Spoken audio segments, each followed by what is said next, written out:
खालापूर तालुक्यात smart meter विरोधातील आंदोलन तीव्र होत असून शिवसेना उद्धव बाळासाहेब ठाकरे पक्षाने आक्रमक भूमिका घेतली आहे। आज खालापूर महावितरणचे उपकार्यकारी अभियंता अमित कुरुंगले आणि सहाय्यक अभियंता प्रवीण शेडगे यांना निवेदन देत स्मार्ट मीटरची सक्ती तात्काळ बंद करण्याची मागणी करण्यात आली। शिवसेना तालुका प्रमुख एकनाथ पिंगळे यांनी इशारा देताना सांगितले की स्मार्ट मीटर बसविण्याचे काम त्वरित थांबवले नाही तर खालापूर तालुक्यात मोठे जनांदोलन उभारले जाईल। यावेळी खालापूर नायब तहसीलदार सुधाकर राठोड तसेच खालापूर पोलीस ठाण्यातही निवेदन सादर करण्यात आले। या आंदोलनात शिवसेनेचे पदाधिकारी, महिला आघाडीच्या कार्यकर्त्या व स्थानिक नागरिक मोठ्या संख्येने सहभागी झाले होते।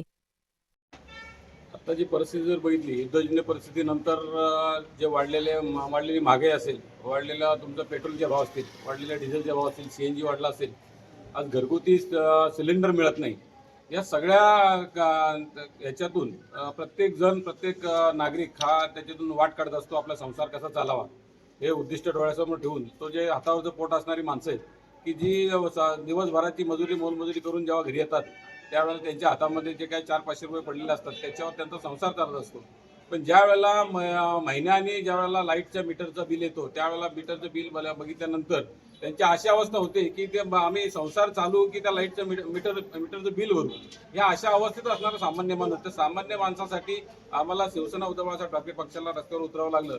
कारण हे रस्त्यावर उतरण्याची वेळ शासनाने का आणली त्याचं कारण आहे, कारण त्यांनी आता जे पहिले मीटर होते त्या पहिल्या मीटरमध्ये पण काही प्रॉब्लेम असायचे, त्यावेळेला सुद्धा एखाद्याचा बंद पडला किंवा काय झालं तर तो आवाजाचा सवा बिल यायचा, तेव्हा सुद्धा लोक त्या खेटा घालून हे व्हायची, येराजरा घालून वैतागायची। पण आत्ताची परिस्थिती अशी की त्यांनी जो स्मार्ट मीटर आणलाय तो स्मार्ट मीटर हा जीवघेणा आहे। हा संपूर्ण जर पाहिलं तर संपूर्ण आपल्या इथलीच परिस्थिती नाहीये, सगळीकडची परिस्थिती आहे। मग आज सामान्य माणूस असेल, आदिवासी भागातला माणूस असेल, सगळ्यांची अवस्था एवढी वाईट आहे की लाईट बिल आवाजच्या सवाल्यानंतर भरायचं कसं हा मोठा प्रश्न आहे। आणि ज्या वेळेला MSEBीत एखादा माणूस जातो बिल कमी करण्यासाठी, त्यावेळेला त्याचं बिल कमी न करता त्याचं बिल भरलं गेलं नाही तर तो तात्काळ मीटर बंद, लाईट कट केली जाते आणि लाईट कट केल्यानंतर मग तो परत 7-8 दिवस जोपर्यंत हे चालू करत नाही, जोपर्यंत त्याला आलेलं बिल तो भरत नाही तोपर्यंत ते मीटर चालू करत नाही। मग ही परिस्थिती कुठेतरी थांबावी हा उद्दिष्ट डोळ्यासमोर ठेवून आज सरकारमधलं जर सरकारची यंत्रणा जर पाहिल्या किंवा सरकार ज्यांचं आहे त्यांचं जर पाहिलं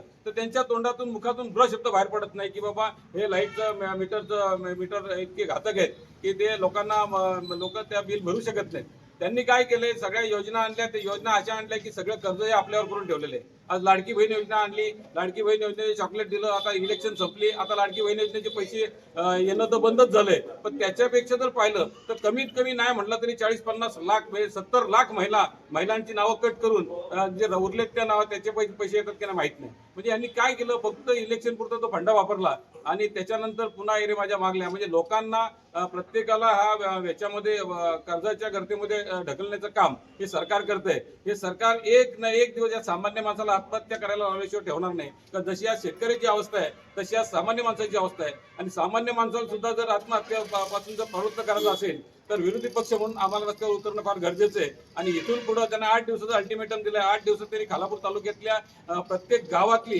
ही जर त्यांची सक्ती आहे ती जर थांबवली नाही तर भविष्यात आम्ही एक मोठं आंदोलन MSEBीवर नेऊ, याच या माध्यमातून मी तुम्हाला ग्वाही देतो।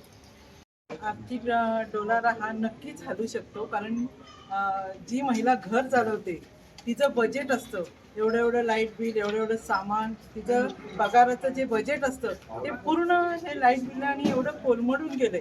आज आम्ही खालापूर तालुक्याच्या वतीने आमचे तालुका प्रमुख एकनाथजी पिंगळे संपूर्ण खालापूर तालुक्याच्या वतीने आम्ही जे निवेदन दिलं गेलंय तर त्या निवेदनावर जर आमचा विचार झाला नाही तर आम्ही नक्कीच मोठं आंदोलन इथे येऊन करू।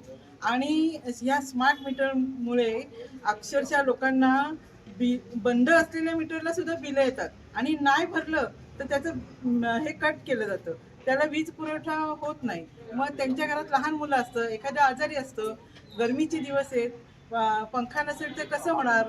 आणि अक्षरशः या स्मार्ट मीटरमुळे लोक वैतागली आहेत, सामान्य जनतेतूनच यांना विरोध होतोय, तरी यांची सक्ती चालली ती कुठेतरी थांबली पाहिजे।